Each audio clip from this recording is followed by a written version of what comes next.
Hi guys, welcome again to our programming tutorials. Today we'll talk about the for loop, a simple but a powerful tool to repeat action in your code.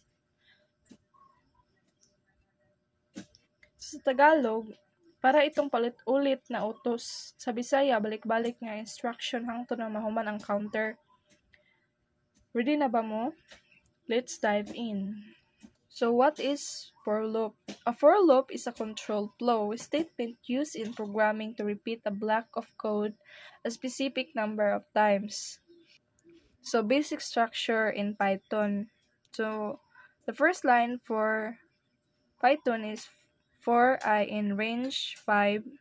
Then sa second line is a friend. So sa range for an I in range 5, kini for loop ang range 5 maghimo og sequence sa mga numero gikan sa 0 hangtod sa 4. Dili i-appeal ang 5. So sa matag numero sa sequence ang code sa sulod sa loop is execute. So ang I maoy variable nga representar sa matag numero sa sequence. So a friend kini magprint sa karon nga kantidad sa I sa console. So unsaon pagdagan sa code. So number 1, ang loop magsugod ang I mahimong 0. So ang i-print 0. So sa number 2, ang loop magpadayon ang I mahimong 1, ang i-print number 1 ang 1. So sa 3, kini magpadayon hangtod nga ang I mahimong 4. Dayon ang loop mo stop kay nahuman naman ang sequence sa range 5. So mao na dayon siya ang output.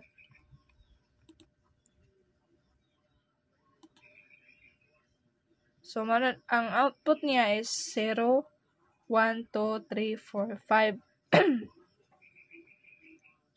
Kining nga for loop usa ka simple nga paagi sa pag-iterate or pag-ulit sa usa ka set sa mga numero. Ang range 5 nagtino sa pila ka beses ang loop mag-execute og ang print nagpakita sa kantidad sa counter variable nga I. Sa matag iteration kini usa ka fundamental nga konsepto sa programming. So what it does?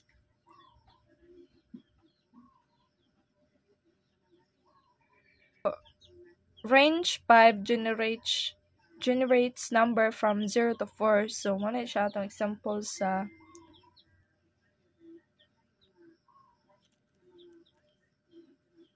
basic structure in Python. The loop runs 5 times, printing the current value of I each time.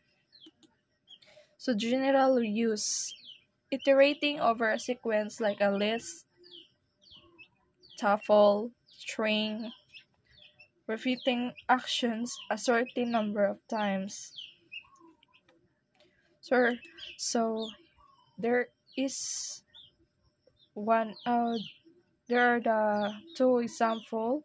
So Python. So the first line is proof equal. So ang sulod ani sa iyang So ang subject ani is tulo ka buok ang apple, banana, and cherry.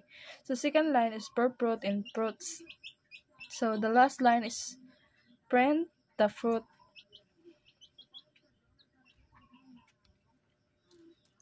Sa fruits equal naghimo kita og list or array sa uban languages nga ginganlan og fruits. Ang list na naglangkob sa tulo ka strings, apple, banana, ug cherry.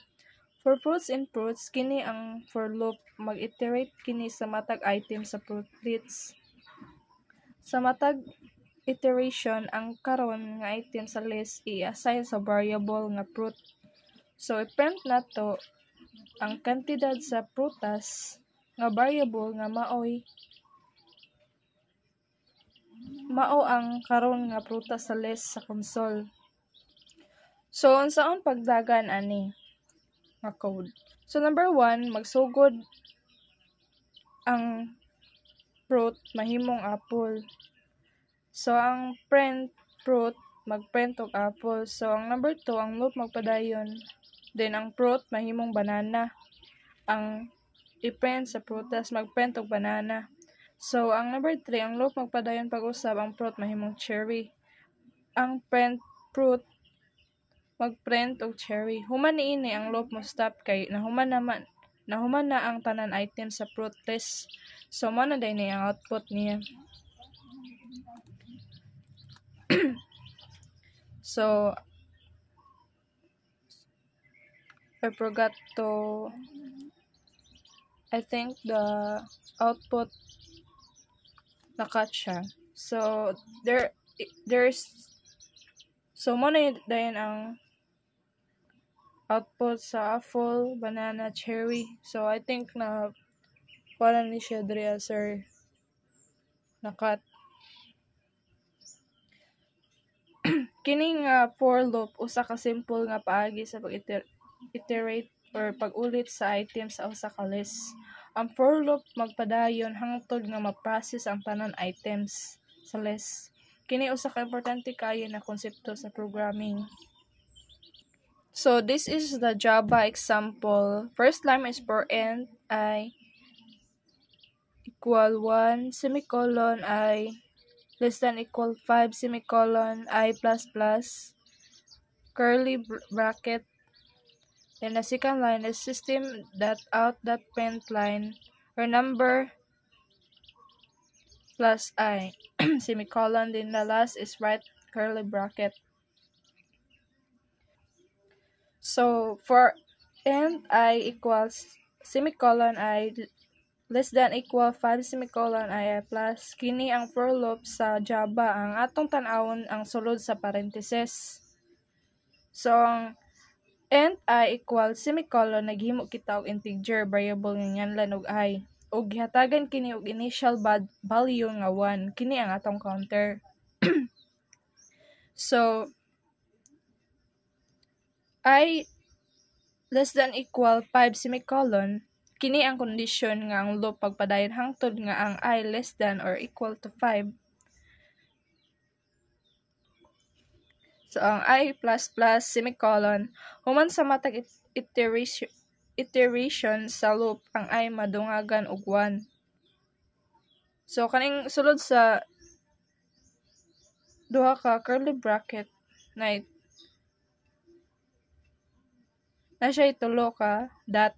So ang code sulod sa curly mo na siyang execute sa matag iteration sa loop. So system.out.println or number kini ang magprint sa mensahe number isundan sa karon nga kantidad sa I sa console. Usaon pagdagan sa aning code. So ang una natong buhaton ang loop magsugod sa I kay 1 i-print ang number 1 dayon ang I++ manungagan og 1 sa I. Mao nga ang I mahimo na siyang 2. So ang condition I less than equal 5 susihon kay kung true ba siya. So ang ang atong counter is tinuod gapon siya kay gamay kay ang I mao man siya ang iyang value is mahimo na siyang 2. Pero ang pasabot ani kung dako pa ba kung gamay pa ba si 5. So tinuod man no. So magpadayon gihapon siya og print. So ang I mahimo na siyang 2.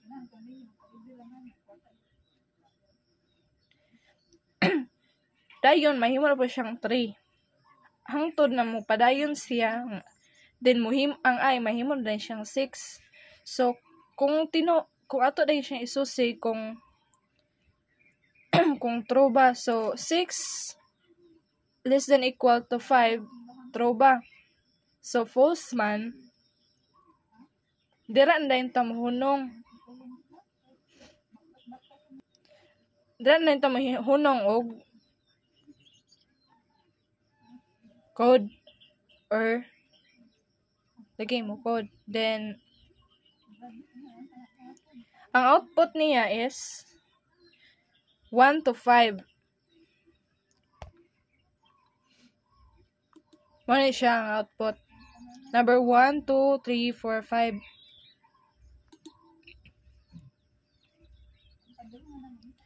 So, kini nga for loop usa ka simple nga for loop nga mag-iterate og 5 ka beses og mag-print og mensahe nga nagpakita sa counter variable sa matag iteration. Kini ang usa ka fundamental nga concept sa programming sa Java. So, thank you for listening, and don't forget to like and subscribe and share my YouTube channel. Thank you.